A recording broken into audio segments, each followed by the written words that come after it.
Bienvenidos a The Digital Nomad Show. Estoy en Australia.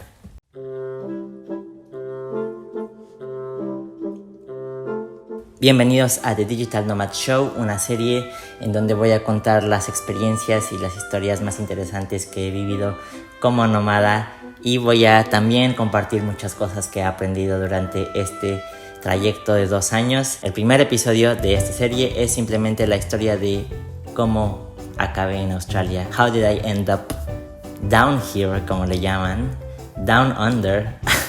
¿Qué pasó? ¿Por qué? ¿Cómo? ¿Dónde? Estoy en Sydney ahora mismo, así que voy a revivir lo que sucedió al venir a Australia, porque me encanta hablar de jet lag, de los usos horarios, del cambio de horario, de todas estas cosas matemáticas que a una persona con un ligero TOC le encanta analizar. Llega un punto en donde, después de haber estado en Corea del Sur, en Europa, en Canadá, en donde para mí Australia ya no suena tan loco, ya no suena tan lejos, ya no suena como algo intimidante, suena como siempre a algo emocionante, algo que quiero ver, algo que quiero hacer, viajar, seguir viajando, nuevos continentes, nuevos países. Es algo que desde chico he tenido el sueño de viajar y de conocer el mundo y de viajar por negocios y de trabajar viajando, y es algo que siempre he tenido en mí. Entonces llevo 2 años siendo nómada y llevo viajando intensamente de tiempo completo todo el tiempo, y no me canso y no me he cansado y no creo que me vaya a cansar. Hay dinámicas que he estado cambiando y he tenido temporadas en donde viajo cada tercer día por 2 meses, y hay otras donde viajo cada mes, y en esta ocasión también va a ser una estancia larga. No sé todavía aproximadamente cuánto tiempo, pero va a ser mucho tiempo, hablando de el resto del año, tal vez menos, y sé que voy a seguir viajando mucho, pero es la primera vez en mi vida nómada que tengo una home base y que voy a estar yendo y saliendo y regresando y bla bla bla, y es la primera vez que lo hago acompañado de cierta manera, porque todo esto sucedió porque mi novio está viviendo aquí, lo transfirieron por su trabajo, y yo como nómada tengo la fortuna y el poder de decir quiero moverme a tal lugar. Entonces hicimos el plan juntos, trabajamos en eso. También probablemente, si les interesa, puedo hacer un video de cómo hice mi solicitud para tener una visa como visitante en Australia. Y es por eso que quiero hacer esta serie, porque hay tanto que quiero hablar de la vida nómada, hay tanto que me ha aportado personalmente, y que sé que hay mucha gente que quiere viajar, que quiere tener el estilo de vida que tengo yo, de trabajar y viajar al mismo tiempo. Y no es nada fácil, no es nada fácil. Es un estilo de vida no convencional, y como siempre lo digo, voy a poner alguna de mis reflexiones que he puesto en mi Instagram aquí. I keep count of how many days have passed since I became a nomad, just like sober people do, because it's an achievement. Maintaining an unconventional lifestyle in a long term is really a permanent fight against the status quo. I do this because these past 600 years have been nothing but the greatest days of my life. It's just that traveling is more than getting to know pretty places and cool people. Traveling full-time has transformed me and my way of thinking in ways I never expected to do so. This is why I keep count. Y este es el día nómada 700 y algo.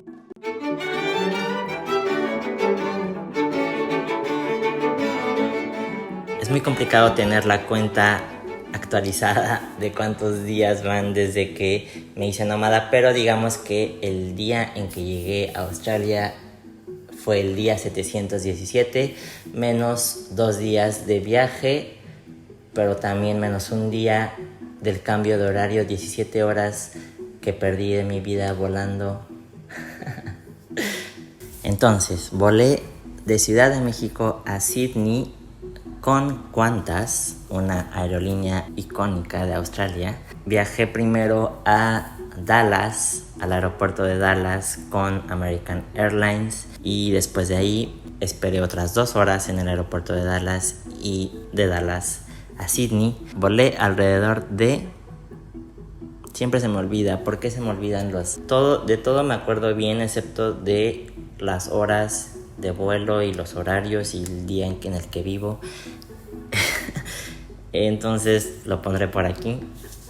17 horas y media, algo así, de vuelo desde Dallas hasta Sydney.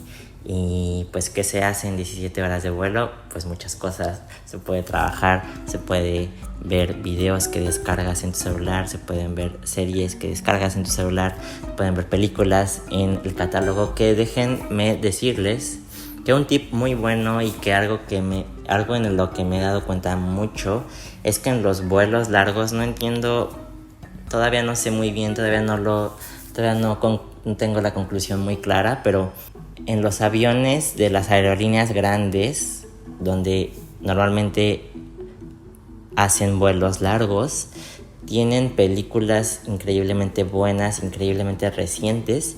Cuando viajé a Alemania en el 2016 con Lufthansa, vi Toni Erdmann, que es una de mis películas favoritas, fue mi película favorita en el 2016, 17, y la vi en un vuelo de Lufthansa.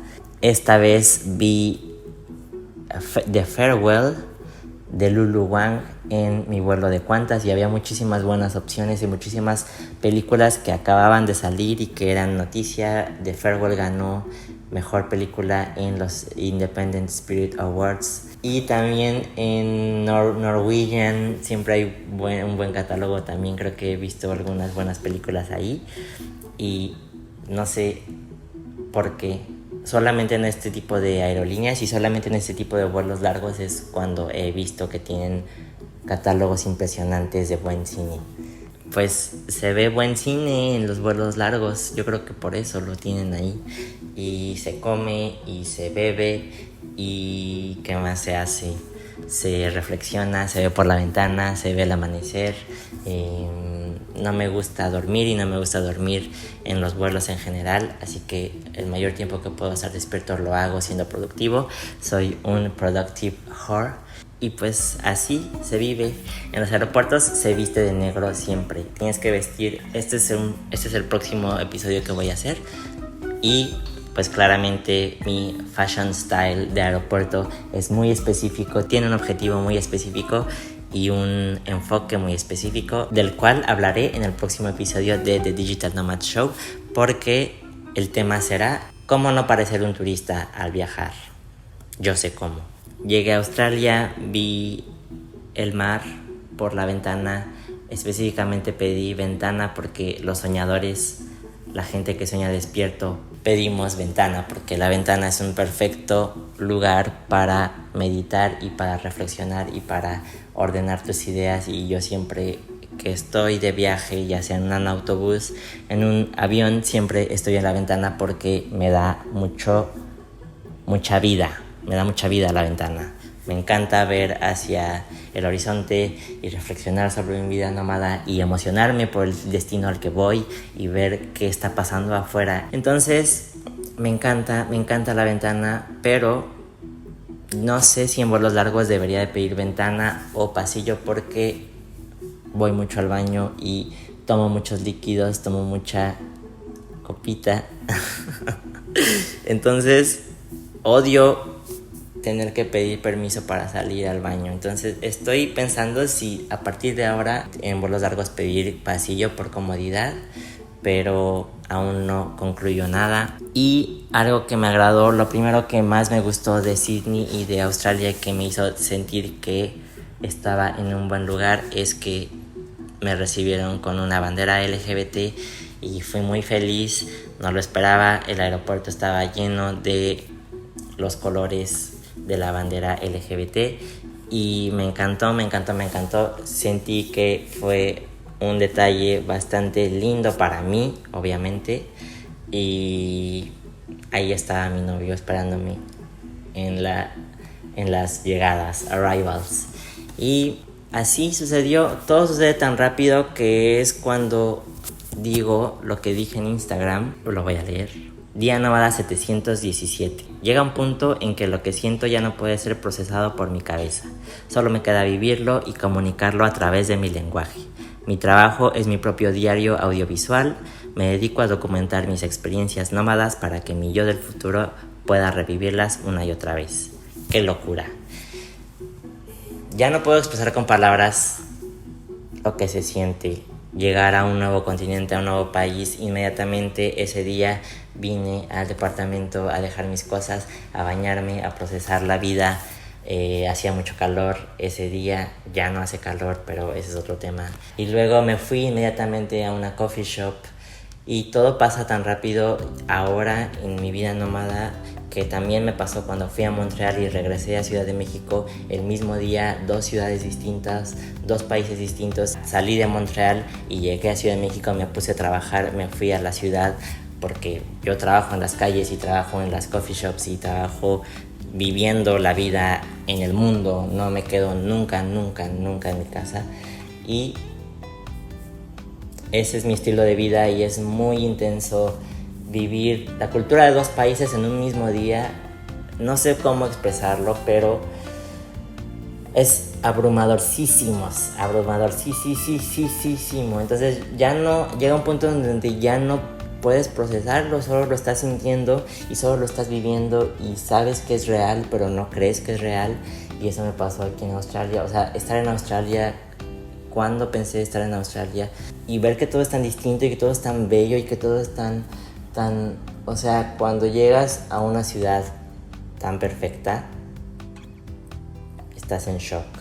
Y eso me pasó un poco. Entonces yo ya estaba en Australia y la verdad es que otra cosa es que antes me intimidaba mucho viajar y antes llegaba, por ejemplo, mi primer viaje a Europa fue muy emocionante, pero todo el tiempo estaba nervioso porque todo funciona distinto a lo que estoy acostumbrado y era un viajero muy inexperto en ese momento y me ponía muy nervioso simplemente de hablarle a alguien o de comprar un boleto en el metro, porque cualquier cosa era muy probable que la estaba haciendo mal y no quería pasar como por...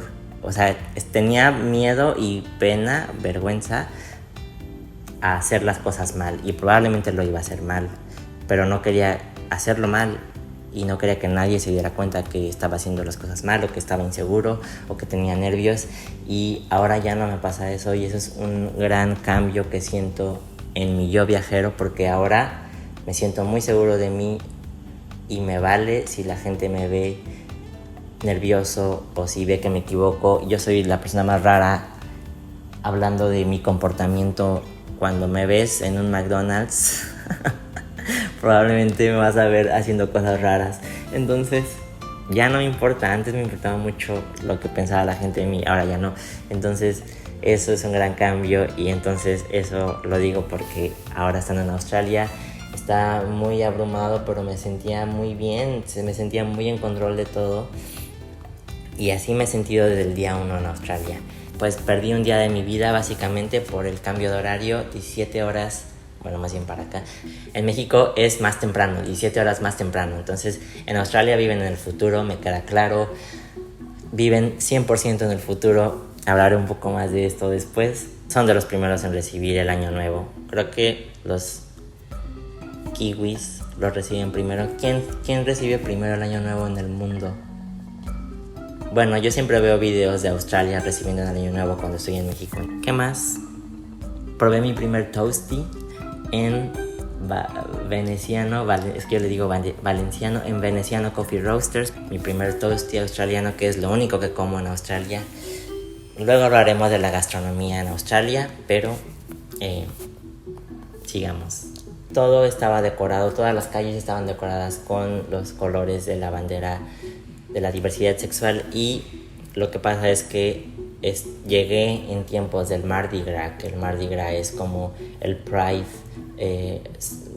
Celebration. Hay un Pride Parade que es el Mardi Gras, donde pasan muchos representantes de minorías y de colectivos importantes, de bisexuales, transexuales, aborígenes, gente con discapacidad, todos dentro del colectivo LGBT obviamente, pero es algo muy lindo y ese es como el día en que culmina el festejo del Mardi Gras. Pero aquí al menos siento que hasta ahora de todos los meses del orgullo gay que he vivido en el mundo, se me hace uno de los más impresionantes, uno de los más de los mejores planeados. Y justamente aquí está esta guía del Mardi Gras, de qué hacer en el Mardi Gras, y hay muchísimos eventos que empezaron desde 3 semanas antes de que fuera el Pride Parade.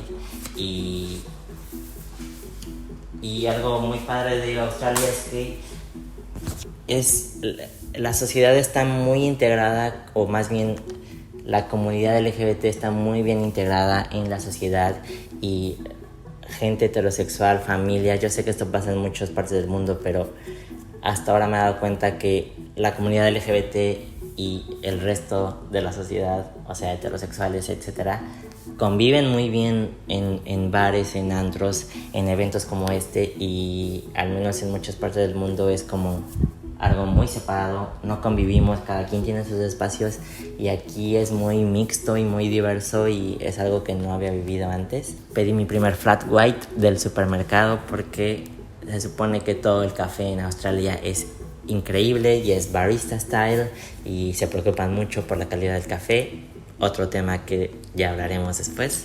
Gastronomía, culture shocks, café.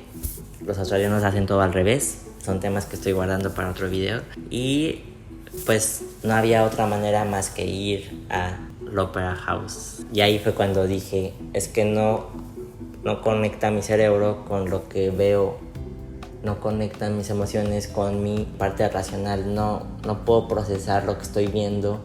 Estoy enfrente del Opera Sydney House, pero, o sea, no podía comunicar lo que estaba pasando y no podía expresar lo que estaba sintiendo, y es algo tan, es un evento en la vida tan hasta acá que es como no estoy preparado para sentir algo así, y me ha pasado muchas veces y estoy loco, pero es verdad. O sea, cuando llegas, por ejemplo, si tu sueño es ir a París y ver la Torre Eiffel, cuando estás ahí no estás preparado para sentir ese nivel de éxtasis, digamos, ese nivel de living, como diría Esti Quesada. Cuando estás a un nivel de living tan alto, ya no puedes sentir más. Es lo que yo creo a veces. O sea, hay momentos donde ya no podemos sentir más, porque ya no existe tanto en nuestro cuerpo, y creo que este es un claro ejemplo de eso. Y yo creo que estás triunfando en la vida si has llegado a este momento donde digas, ya no puedo sentir más positivamente. Y así fue básicamente mi primer día en Sydney. Cosas random, facts importantes, pequeños que noté desde el principio es que primero que hacía calor, pero me doy cuenta que no es verdad. En Sydney no hace calor todo el tiempo, al contrario, estamos en otoño y no hace calor. Para mí hace frío. No se me ha hecho tan ridículamente cara como otros países o ciudades, o con la expectativa que yo tenía de lo caro que iba a ser. La reina Isabel está aquí también, está por todos lados. Es una ciudad 100% electrónica, en el sentido de que pagas con Apple Pay, con tu celular, y casi cash free, pero no es tan digital, hablando del internet y de espacios para trabajar. Y este es un video que voy a hacer pronto porque tengo tanto que decir y me van a odiar un poco los australianos, pero tengo que ser honesto. El próximo episodio de The Digital Nomad Show será acerca de cómo vestirte para no lucir como un basic tourist.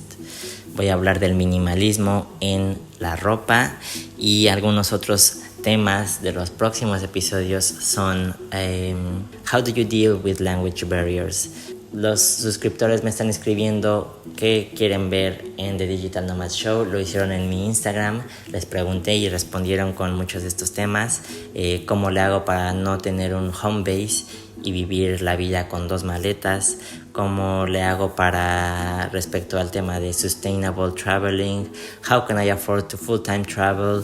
Y voy a hacer algunos otros como reclamar un vuelo cancelado en Europa y recibir 600 euros. Guía antiturista para vivir tu primer Eurotrip. Cómo ser un digital nomad en Sydney sin morir en el intento. Díganme en los comentarios qué quieren ver ustedes. Ya les di algunos ejemplos y los haré con gusto. Vayan a seguirme en Instagram también para que no se pierdan ninguna de mis historias respecto a la vida en Sydney y a la vida como digital nomad. Gracias por verme y espero les guste esta nueva serie. Nos vemos hasta la próxima.